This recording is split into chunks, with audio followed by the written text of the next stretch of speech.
Facebook was never supposed to become this powerful.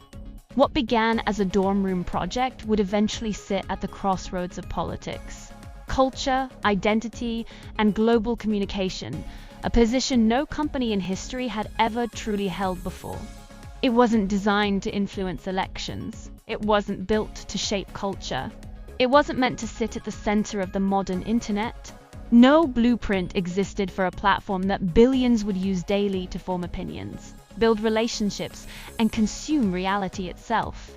And yet, quietly, year by year, Facebook turned into one of the most influential companies in human history.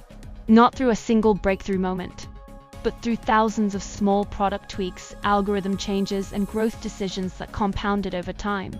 By the time the world realized what had happened, it was already too late. The platform wasn't just big, it was infrastructure. Removing it would be like unplugging part of society. Governments were watching. The public was angry. Advertisers were nervous. Civil rights groups raised alarms. Researchers demanded transparency. Parents worried about their children. And inside Facebook, panic had already begun. Meetings grew longer. Emails grew more cautious. Internal dashboards were watched like emergency monitors in a hospital room. Because the biggest threat to Facebook was never competition.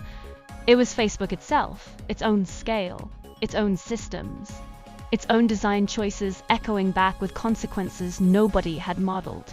This is the story of how Meta nearly destroyed the empire it built, not through one dramatic collapse, but through a series of decisions that slowly pushed the company toward the edge by believing it was untouchable. A mindset more dangerous than any rival. Facebook didn't begin as a company with a master plan. There was no 10-year roadmap, no global strategy, no prediction that it would one day face heads of state and congressional hearings.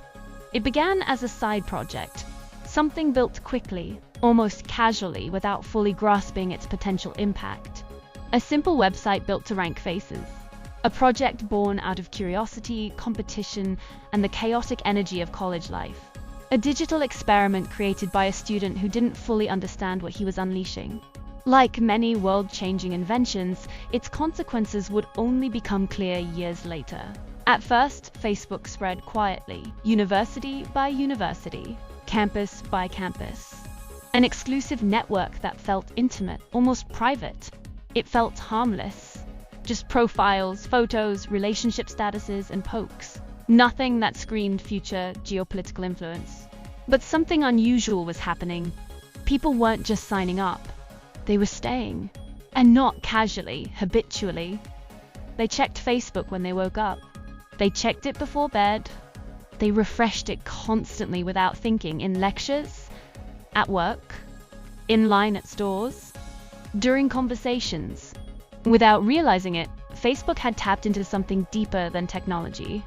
It had tapped into identity, the need to be seen, to belong, to be validated, to compare, to perform. And that was the first warning sign no one noticed.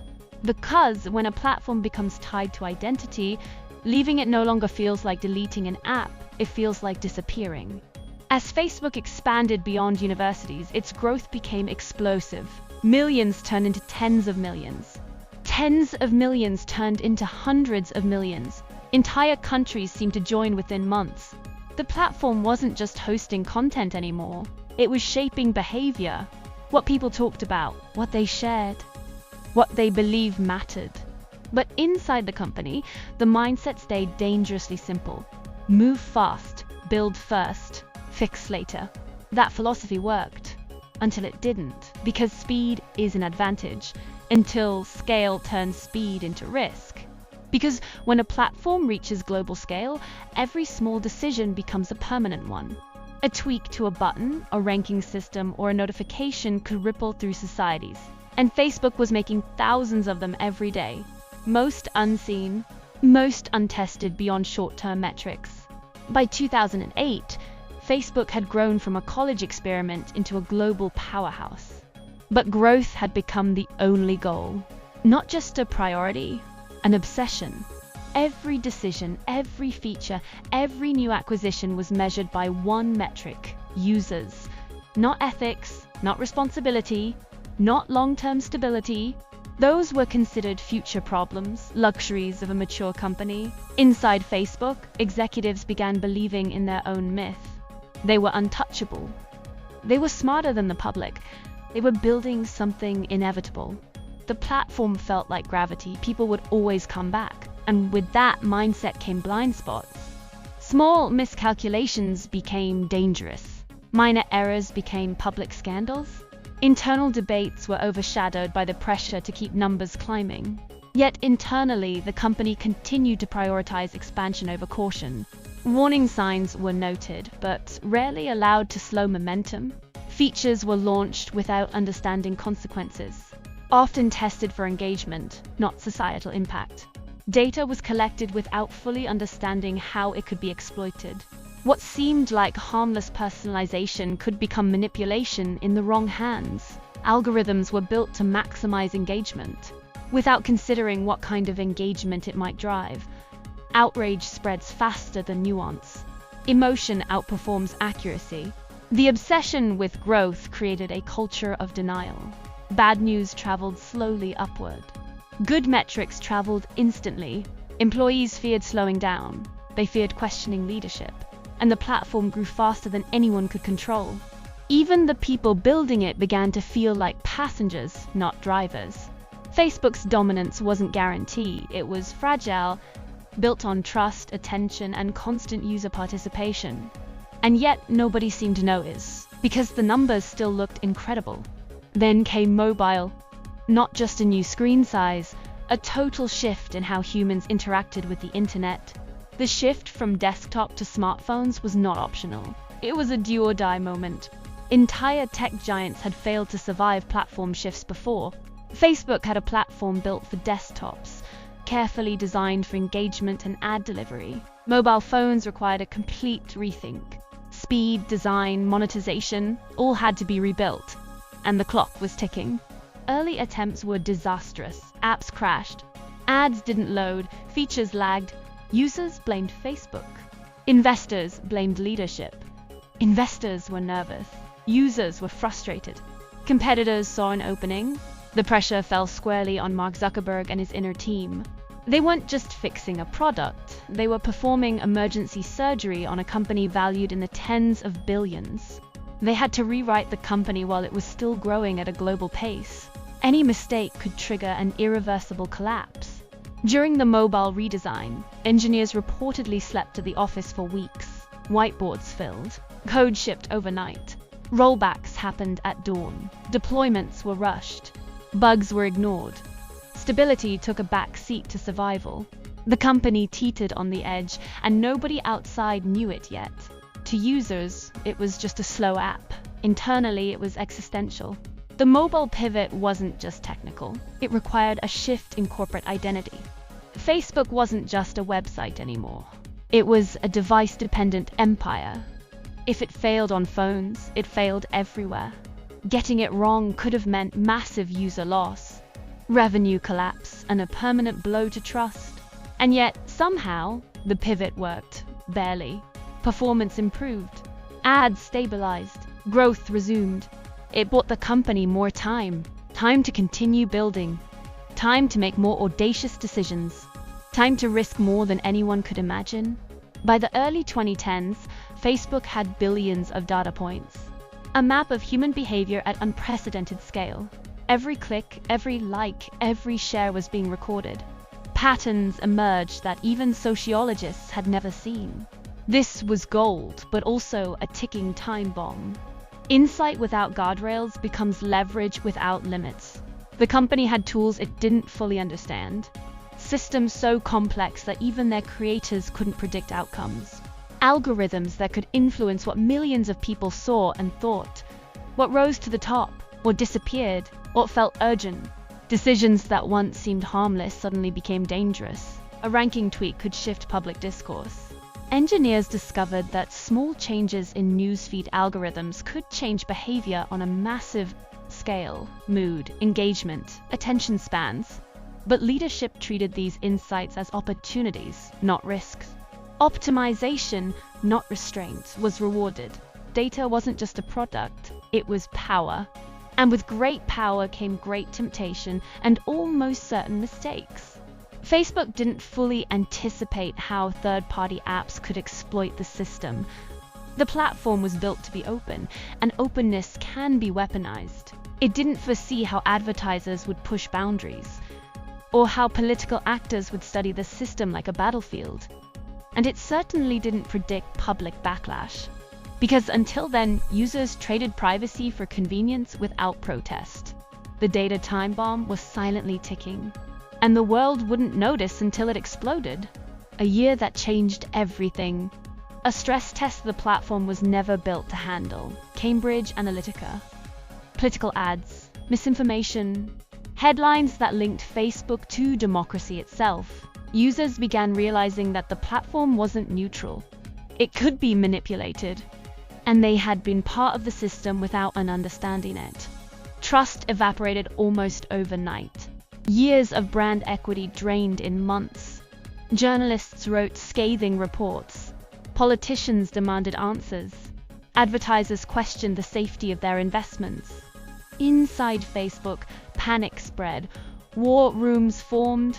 Outside consultants were hired. Executives debated solutions. Engineers pushed fixes. But every action revealed new weaknesses. Zuckerberg personally testified before Congress.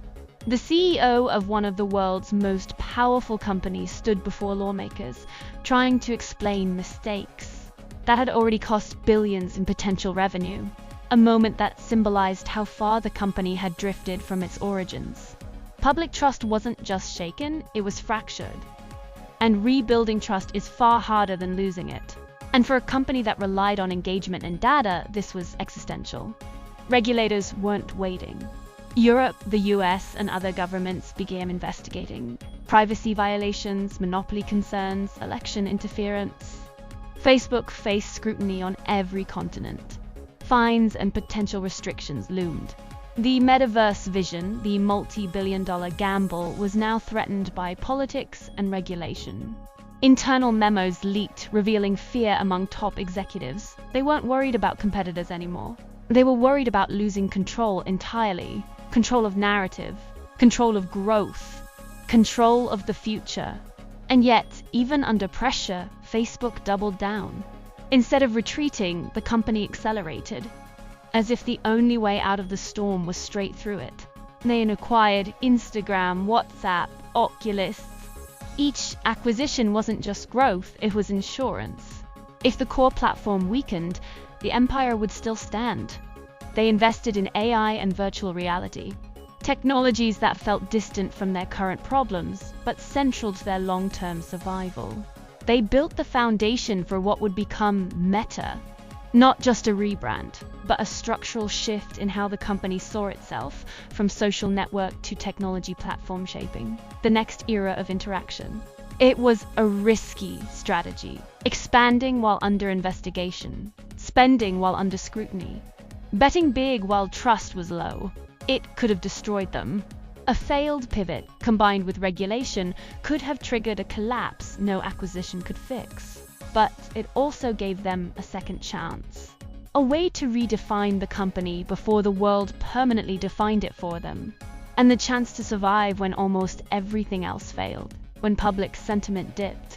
When political pressure rose. When internal morale wavered. By 2021, Facebook faced stagnation. The hypergrowth years were over. Saturation had arrived. User growth in core markets slowed. Younger users drifted elsewhere. Engagement patterns shifted. Regulators were watching. Every move analyzed. Every acquisition questioned. Public trust was fractured. Rebuilding it required more than apologies. It required reinvention. And then Zuckerberg made one of the boldest moves in corporate history. A move that stunned investors and confused critics. The Metaverse. Not an app. Not a feature. An entirely new computing paradigm. A virtual world where billions could interact, work, and play. A future where screens disappear and environments become the interface. Investors were skeptical. An analyst called it a distraction. Many believed the company should focus on fixing its core platforms instead of chasing science fiction. Critics called it a gamble that could burn billions, and they were right, it already was. Inside the companies, some executives questioned the timing. Was this vision bold leadership or denial of present reality? But Zuckerberg insisted. For him, this wasn't optional, it was inevitable. The metaverse was the future, and Meta had to own it. If another company controlled the next platform shift, Meta could become irrelevant overnight. Mini anecdote: the rebrand to Meta was not just cosmetic. It wasn't just a new logo or a corporate refresh. It was a signal to employees, investors, and the public. This company is bigger than the mistakes we've made. We will build the future, even if it costs us everything today. A declaration of intent and a warning that the spending would continue. The Metaverse wasn't cheap. This wasn't software updates, it was hardware, infrastructure, and fundamental research. Reality Labs alone burned tens of billions of dollars in research, development, and infrastructure. Entire divisions were working on products that might not succeed for a decade. Early projects failed spectacularly. Avatars were marked. Virtual spaces felt empty. Use cases were unclear. VR headsets were expensive. Adoption was slow. The mainstream didn't yet see the need. And yet, the company kept funding the vision. Quarter after quarter, loss after loss. Investors panicked. Stock dipped. Market value fluctuated wildly. Confidence wavered. Media ridiculed the initiative. Late-night shows joked about it. Analysts wrote skeptical columns. But internally, the culture reinforced risk. The same mentality that built Facebook still existed. Move fast, build boldly, outlast doubt. Big bets, high stakes, no excuses. If it failed, it would fail publicly. If it worked, it would redefine computing. Meta was proving the same lesson it had learned decades earlier. Comfort is dangerous. Disruption is survival. Sometimes, survival requires risk beyond reason. The kind of risk that looks reckless in the present, but visionary in hindsight. Employees worried. Executives worried. Even Zuckerberg reportedly questioned the pace and scale of investment. Private doubts rarely matched public confidence. But the company had no choice.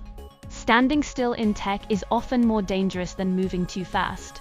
If they didn't commit fully, competitors would dominate. Apple, Google, startups, all circling the same future.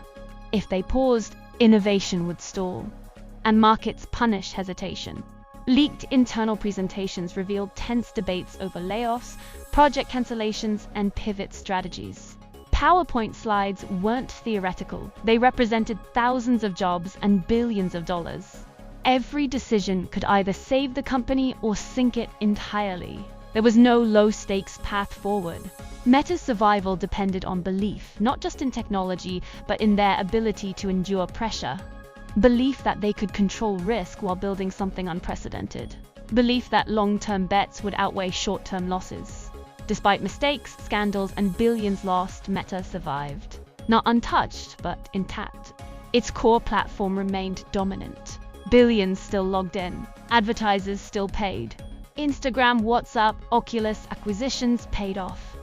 Diversification softened the blows to the original platform. And through it all, the company learned the key lesson. Scale without responsibility creates crises. Vision without risk creates stagnation. Long-term vision outweighs short-term comfort. But only if you can survive the journey between the two. Meta's story isn't just about tech or money. It's about human behavior, power, and the consequences of building systems larger than their creators. It's about audacity. About making decisions under pressure that most leaders would avoid. About gambling everything when the stakes are unimaginable. When failure means historic collapse and success means shaping the future. And it's about survival, even when almost every decision seems destined to fail. A reminder that companies don't collapse only from mistakes, they collapse when they stop adapting. Stories like Meta's don't just happen. They're built on years of invisible trade-offs. They're built on mistakes, risk, and decisions most people wouldn't dare make. Moments where leaders choose uncertainty over safety. On this channel, we break down those stories, the risks, the failures, the gambles. Not just what happened, but why it mattered. And the moments that changed everything. The turning points hidden inside ordinary-looking decisions.